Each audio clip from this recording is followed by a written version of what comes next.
Wonderful. Wonderful. Thank you for your patience with this. Just to also introduce how we will structure today's session, we'll have a presentation that will cover who we are.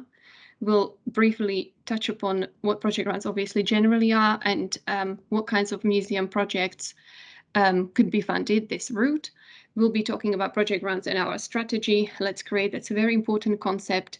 We'll run through the application form and how we make decisions, and then we'll close with how you can contact us and how you can get advice. Throughout, we will try to sort of pepper the session with the tips on how to submit good applications as well. Good. So who is Arts Council England? We are a national developmental agency for creativity and culture. We receive funding from the government and national lottery and then distribute that funding to individuals, arts organizations, libraries and museums. We want to grow skills and knowledge to create opportunities for creativity and culture across the country, so that essentially in 10 years' time, we have a country in which the creativity of each of us is valued and given the chance to flourish. A country where every one of us has access to a remarkable range of high-quality cultural experiences. Our strategy for the next 10 years is called Let's Create, and it describes the change we want to see. We will touch upon how it informs project grants a little bit later in the presentation when it's time to look at the application structure. Project grants, of course, the main focus of today's presentation. So let's also start with what it actually is. For some of you may not know, some of you will be more familiar. Project grants is actually our most popular funding program, made possible with the funding from National Lottery. We have refreshed project grants in about late 2021, but its fundamental purpose has not changed. It essentially is our open access funding program for arts, museums and library projects. The grants are typically between £1,000 to £100,000, split by a £30,000 threshold into under 30k and over 30k projects. We can also fund activities that are over £100,000, but these tend to be large-scale national or touring projects or projects focusing on specific priorities. And certainly if you're a first-time applicant, we wouldn't advise to come in for over £100,000 yet, maybe start with the smaller asks. Before we go into more detail, I just wanted to pause over what project actually means in the context of this fund. So a project is anything that has a start and end date and things you want to achieve within that amount of time. Your project will also allow people to experience or take part in an artistic or museum-focused or libraries-related activity, either short-term or long-term, and it will involve one or more of our supported disciplines. These are literature, dance, music, theatre, visual arts, and museums. We also have combined arts, which essentially can be any of the combination of these, but also festivals, carnivals, other types of celebrations or projects that explore new technologies could be classified as combined arts. It's useful to know that anyone can apply for these art disciplines or for these main disciplines, and that would also include museums. So museums can also apply for an artistic activity, I don't know, a photography show or a music performance or a series of creative workshops. You will likely in that case work with contemporary artists or art partners. However, the discipline museums, the one that I have in the sort of bottom left corner, that would include work such as exhibitions, conservation, learning and outreach related to a museum's core work. And this discipline is only available to apply for from museums, whether you are accredited or non-accredited. This is actually a recent change. Before, only accredited museums could apply for museum discipline. But since we did that refresh that I mentioned in November 2021, non-accredited museums are also welcome to apply for museum practice. There are also other kinds of applicants who could come in for a museum project, largely those who work obviously closely with museums. So individuals such as freelance curators, consultants or conservators, bodies funding museums such as local authorities, and research bodies with a relationship to a museum such as universities. Also, maybe a museum sector network could come in for a project that supports development of museums and museum practitioners. The recent refresh of project grants expanded the eligibility criteria for museum practice and essentially demonstrates our ambition to fund more museums and increase our investment in museum practice. So the museum projects could, within project grants, take various forms and various themes and various focuses. So we thought we'll give you a flavor of that here. So museum projects essentially can sit across different strands of core areas of museum work, things that you do on a daily basis. Basically, it could be collections work, for example, sharing collections with audiences, either as exhibitions and displays or through loans, touring, or other partnerships. It could be activities that involve work with your collections, such as conservation projects, where your project also engages people, commemorative projects. It could be, I don't know, something around exploring collections through new technologies, or reviewing collections and uncovering more or previously underrepresented stories. Then, of course, a big part of a museum's life are audiences. And again, you could apply for a project that engages and develops your audiences, such as activities around community curation or co-curation, I should say, young people's takeovers and similar. Or it could be public programs, events, talks, and workshops, and projects, for example, with children and young people. That generally actually is informal learning context, but it doesn't have to be, and it could be interesting partnerships there around supporting national curriculum as well. Communities, of course, your project can focus on communities, for example, outreach or community engagement linked to museum's core objectives, rooted in place.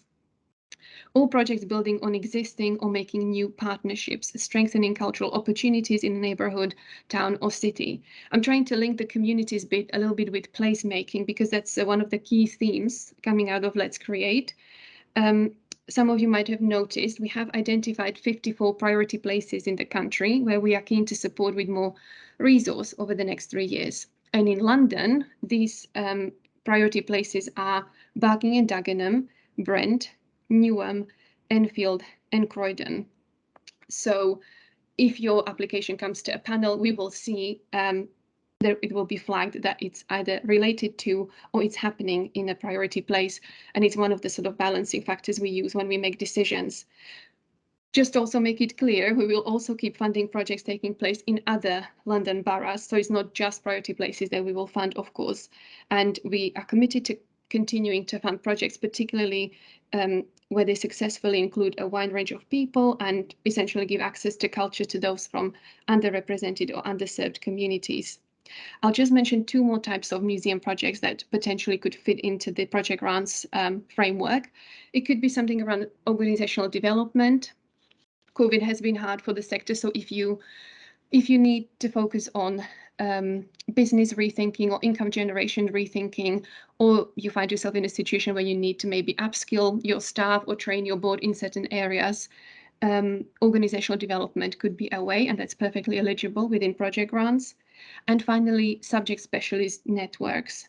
This could be for skills sharing and development, training, mentoring, dissemination of knowledge for the benefit of members, and ultimately for the best collections care. We have a few case studies of SSN projects on our website, and an updated info sheet is coming soon. Oh yes, unlocking collections. So that's an interesting one. It's our new time-limited priority, I would say, within National Lottery project grants. So that's our sort of new mechanism to highlight some of the emphases and focuses we would like to have around project grants. So this one is around museum collections work, as part of our commitment essentially to fund museums and their collections. It is titled Unlocking Collections, and it will enable museums to develop their collections-based work and increase public engagement with and use of their collections. We are encouraging applications to respond to this time-limited priority, as you can see, from November 2021 to November 2022. And we are keen to fund projects around these 3 types of museum practice: reinterpretation of collections, so projects that obviously ultimately achieve greater inclusivity and relevance, understanding of objects' provenance, perhaps working in communities on bringing out those different stories and voices within collections. It could be about reviewing collections, in order to improve the standard of storage, for example, and display cases. And lastly, it could be a project that focuses on using digital tools to share and promote collections. Also important to point out that while it is collections focused work and collections development focused work, it still needs to have that quality engagement with audiences, and we are unlikely to fund applications which largely support staffing or infrastructure costs, or that don't have public facing outcomes or benefits. I would also say, if you are interested in pursuing this, there is a very short but also very useful PDF document on our website. It's literally titled Unlocking Collections, and that will guide you through some of the key thinking you can do pre-application, so that you can nail down your answers and sort of cover all the bases, I would say. And now that I've informed you about everything you can apply for and everything that's eligible within project grants, I just wanted to pause over what you can't apply for, just for practical purposes, so that you don't include things that would make the application ineligible or weaker. So you can't apply for activities that do not align with one of our supported art forms or disciplines. So the 6 or 7 that I listed earlier are the only ones we can support.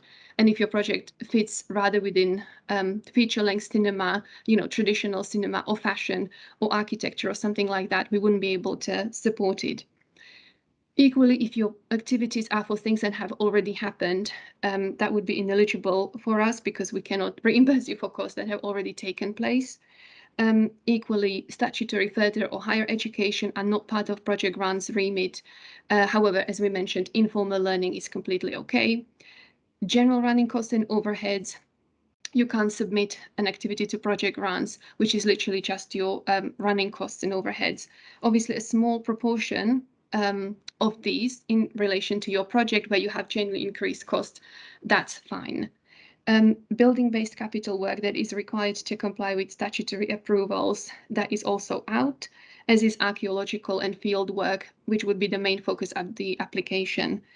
I would also just mention the final one, purchase of collections and collection items. Of course, acquiring new objects is an important area of work for museums, but there are other funds through V&A, for example, where you could go for that.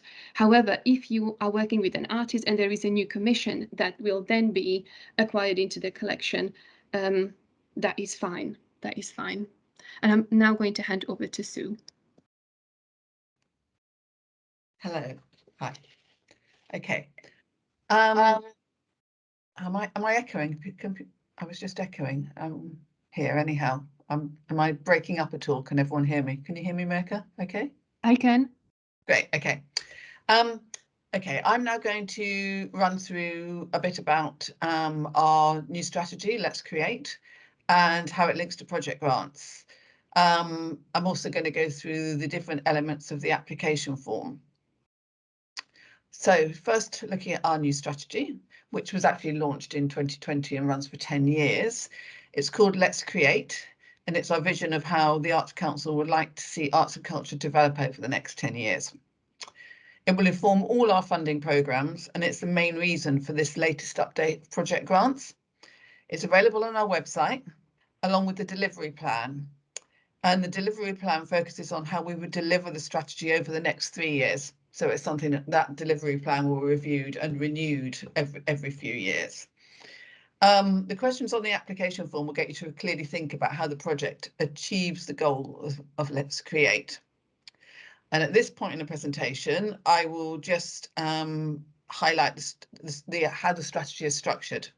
There are 3 outcomes. One is creative people, one is cultural communities, and one is creative and cultural country.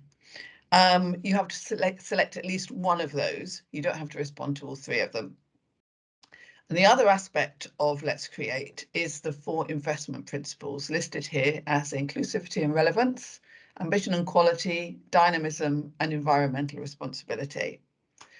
All applicants do not have to apply for against all of the investment principles, but everyone does have to consider inclusivity and relevance, and that's very much about access and diversity.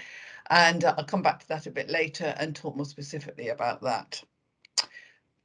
If you're applying for a higher level of funding, we would expect you to to address more of those investment principles. But primarily, if it's a smaller application, you only really have to apply against inclusivity and relevance. So just move on to the next slide, please. I can't control them. Okay, so now looking at the application form. I don't know if many of you have looked at it yet or put in applications since we relaunched it. There are the key parts of it, which are 4. One is essential information, one is feasibility and risk, one is the 3 outcomes, and one is the investment principles. So I'm going to run through those in detail now, starting with the essential information. So we'll just go on to the next slide, please. Okay, so the first section covers essential information. It asks for a headline description of 300 characters, and then a more detailed description of 800 characters. And that corresponds to about 50 words for the first description and about 100 to 200 words for the more detailed one. So we do encourage people to think carefully about these project descriptions. Keep it simple and precise. Follow the prompts in the guiders and tell us what your project is, what will happen in that project, who it is aimed at in terms of audiences, and how your project is developing and delivering excellence. In other words, why the project is great. And I mean, this is an obvious tip, but you once you start doing the application, you might want to revise your summaries when you have finished it, because it is the first thing that we will see when we open the application. So it's really good to be quite concise and try to get all the key points across in those summaries. So go on to the next slide now, please. Okay, so now on to feasibility and risk.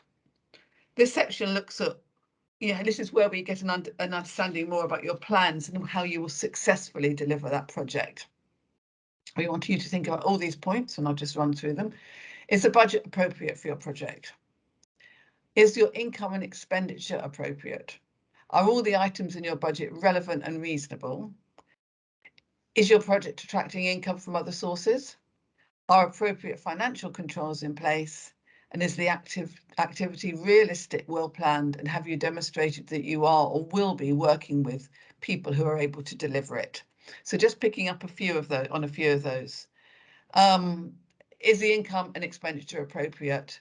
And are the budget elements relevant and reasonable? I mean, if you were presenting an artist's project, you might want to think about artist fees for that, or even wages, the payments that you were being made to a freelance educator or curator, perhaps, just demonstrating that you've put some thought into that and how they align with industry standards. Is your project attracting income from other sources? This is about match funding or partnership funding, can be cash or support in kind. Historically, we have asked applicants for at least 10% of their project to be funded by other sources, and we've looked for that at the point of application. For this version of project grants, we're being more flexible, and that's following up on what we did over the period of the pandemic, really, when we relaxed that requirement. And we still understand that the pandemic is making it harder for applicants to attract that match funding. And also because it's lottery funding, we actually do have to request that applicants try to raise some funding from other sources. However, if applicants are not able to secure that 10%, then we do say do apply still. And make us aware of what's been difficult in terms of trying to secure that funding and what efforts you've made to actually try to do so. And then picking up on the one about being realistic and well planned. For some applicants, it might be the first time they've applied. So, and they might not have a massive track record in delivering projects. So yeah, I mean, if you've got a track record and evidence of what you've delivered before, that's great. But what we want you to show us in the application is how you will manage this project. And another element to think of is if you've got partners involved, particularly if you're an individual and you're not even as an artist, but maybe as a curator or a freelance educator, and you're proposing an idea for funding yourself, but you're going to be working with a museum partner or some other partner.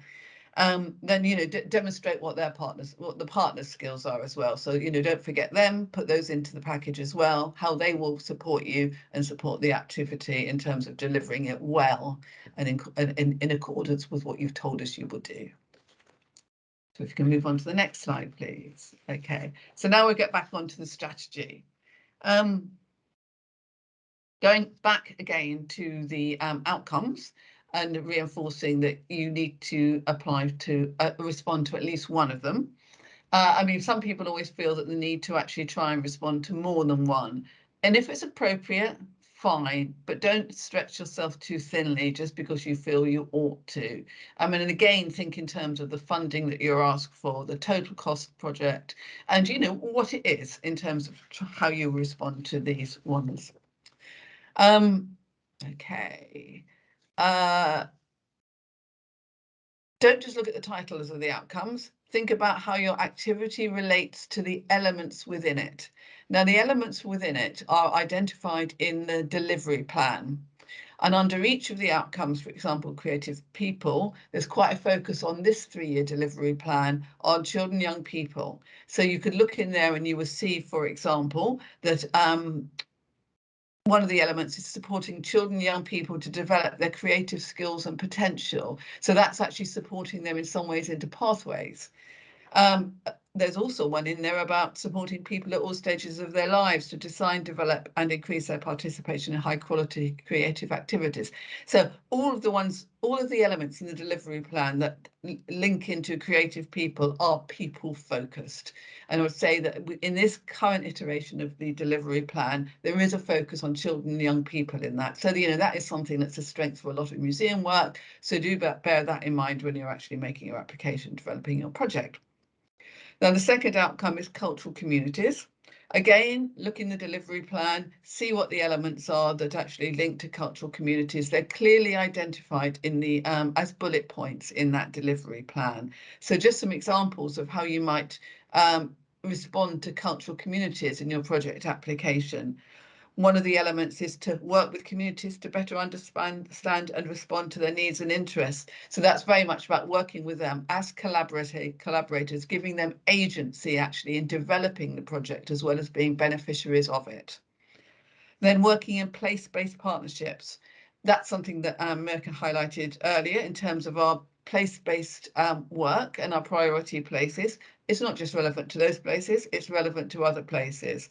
But for example, one of the elements is working in place-based partnerships to improve health and well-being through creative and cultural activity.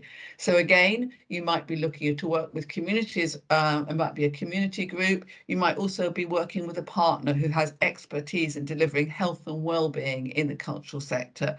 So working with all those parties in a collaborative way to demonstrate how you will support and have an impact on cultural communities would fit well with that. And then again, connecting people and places, including diaspora communities. So that sort of work engages with some of the elements that are identified in the delivery plan that are specific to cultural communities. And then we'll just go on to the next, oh, sorry, same slide, just need to turn over. Creative and cultural country. This is the third of the outcomes, and it's about supporting artists and organisations, very much the professional sector. So whereas outcome 1 is about creative people there primarily about participants, audiences, learning audiences, community audiences, etc. Not necessarily professional people, even though it does have one element that actually relates to pathways into professional work. When you talk about professional practice, we're talking about creative and the outcome is creative and cultural country. So for example, one of the elements is to produce new or innovative work and generate new ways of reaching audiences. And another one is to offer career opportunities to underrepresented artists or curators to sustain creative and cultural careers or collaborate with other industries, for example, commercial or higher education. Okay, so if we go on to the next one, please. Okay, so looking now at the investment principles. The investment principles, as I mentioned earlier, there are 4. inclusivity and relevance, ambition and quality, dynamism and environmental responsibility. And I suppose we really sort of see these as tools to use in coordination and in a complementary way to support the work you're doing and the outcomes. So thinking about those investment principles will really strengthen the planning and delivery of your project, and certainly will help us assess it, to help us to build up a deeper understanding of what you're going to do and how you're going to carry out your activity. So if I just say a little bit more about inclusivity and relevance. If you look at on our website, if you've looked already, when you look at Let's Create, you'll see 3 elements. Three, I'll take that word out because it's being used elsewhere. 3 parts: Let's Create strategy, investment principles, delivery plan, and investment principles. Okay, so if you go into the investment principle one, you will see that each of the investment principles has what we call 3 pillars. And the 3 pillars of the inclusivity and relevance one are communities, workforce, and creative case. So effectively, that's the communities that you're going to work with. And with that, we're thinking about inclusivity and relevance in terms of those audiences. So, you know, we want you to show how you're engaging with audiences who are underrepresented, addressing protected characteristics and supporting of activity that sort of, you know, breaks down barriers to engagement for groups that maybe not traditionally have engaged with museum activity. Then in terms of the 3rd pillar, which is workforce, we want to see that the team that delivers the work is representatives of the communities you want to reach. That can be your staff workforce. It might be freelancers who you're appointing to actually deliver that work. Again, that could be a project manager that you're recruiting to cover the project, as well as being an educator who's going to work face-to-face with those groups. Lastly, we want you to show us how the programme and cultural practitioners in your project reflect England diversity. That's very much about the creative case, and that's a term that we've used over the last few years in terms of the creative case for diversity that some of you might have read about in our previous strategy. That's very much about programming, and actually I should have said, I earlier said about artists. Artists sort of fall within this really, rather than in the workforce area. So yeah, the artists that you might commission to deliver, then, you know, we would look to see that those were representative of the communities you wanted to engage with, basically. So those communities feel that they're represented, and their voices align perhaps with the people who are delivering the work that they're engaging with.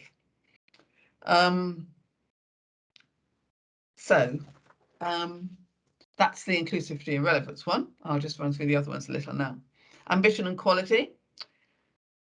This might involve trying something new or developing your practice. You might demonstrate how your project would incorporate wider feedback, for example, to help you improve what you do. So sort of showing your approach to being iterative and reflective and willing to review and change your work in response to what those engaging with it might feel and think about it. Dynamism. This is an opportunity to tell us more about those involved in your project and how they will learn new skills.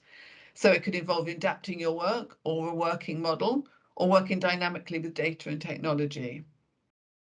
Then environmental responsibility. Applicants responding to this can explain how they are advancing their environmental strategies through this project. You could cover the data you need to collect, or how you might improve your knowledge about environmental responsibility. I mean, just reiterate again that, you know, think of these in terms of the scale of your activity and the request you're making to us, and what is realistic. We don't want to discourage applications for strong projects that might not necessarily fulfill environmental responsibility. If you're an individual curator, there might be things that are relevant that you're putting an application in for, and you might be able to address it through your project. But, you know, if you're not a member of the organisational staff, you might not necessarily have have a way of engaging with all of those investment principles. So primarily think inclusivity and relevance as a starting point, and look at the other ones and work with them as they work for you and your project. Okay. And that's it, I think. Handing back to Mirka now. Thank you, Sue. I'm trying to move this on. Done the vast majority of the presentation now. I really just wanted to take you through what happens once you submitted the application and maybe some of the advice that's available while you're structuring your proposal.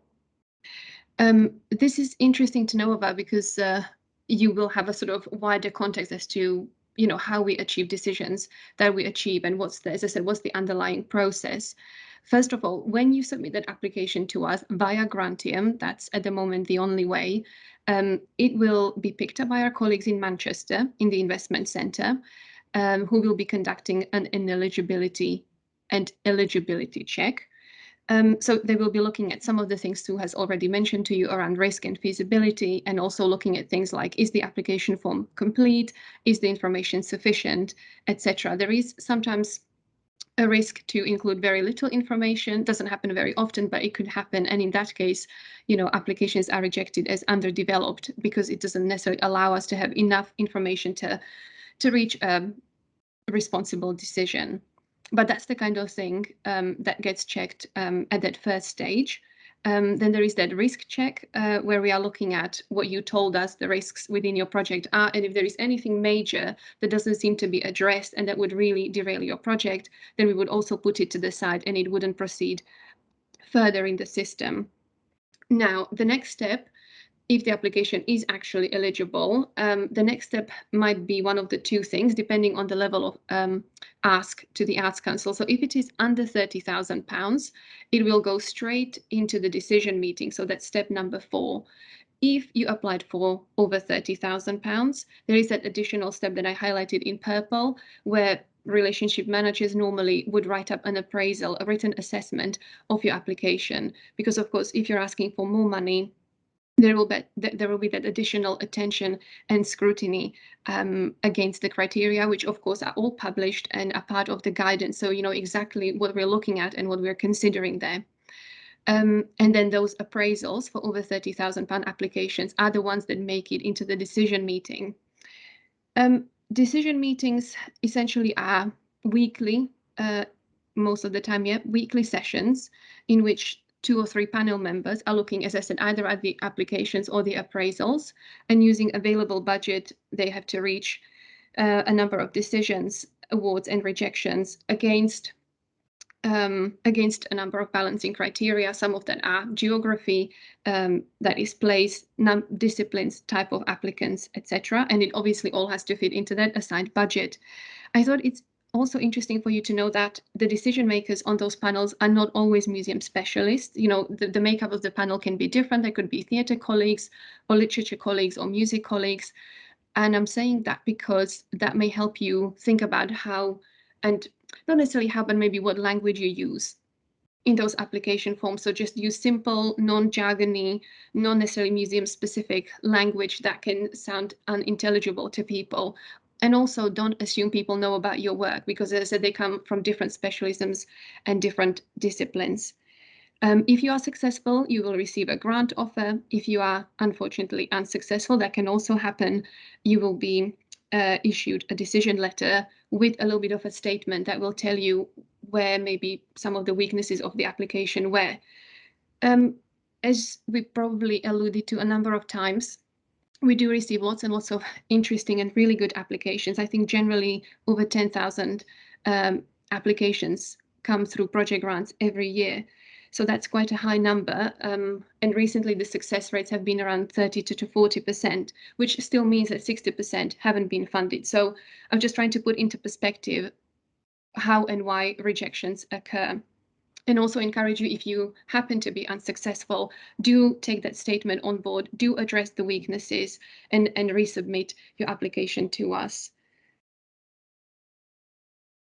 In terms of advice, everything we've been speaking about today is, of course, on our website. There is a ton of information specific about project grants, but also certain areas that may be relevant to your project, such as working with children and young people, or working on museum projects, or how to build up a budget, or partnerships, etc. So there is a lot of good stuff on the website, and I would say that's your first point of call, that's your starting point. And then at some point, if you get perhaps stuck, or you have eligibility questions, or something about Grantium is not clear, or you want to get a little bit of support around, a certain part of your application, then do contact customer services on the email address that's on the slide. As I said, the customer services are people who do know project grants inside out. So they are really very well placed to support you to get, that application through the finish line if you are facing anything. And also an important note before we finish this, we want to make project grants accessible to everyone. Before you apply, you might need guidance in another format, such as BSL, Braille, audio, easy read, or large print. That's all available. Or if you need to, we can pay for a support worker to help you apply.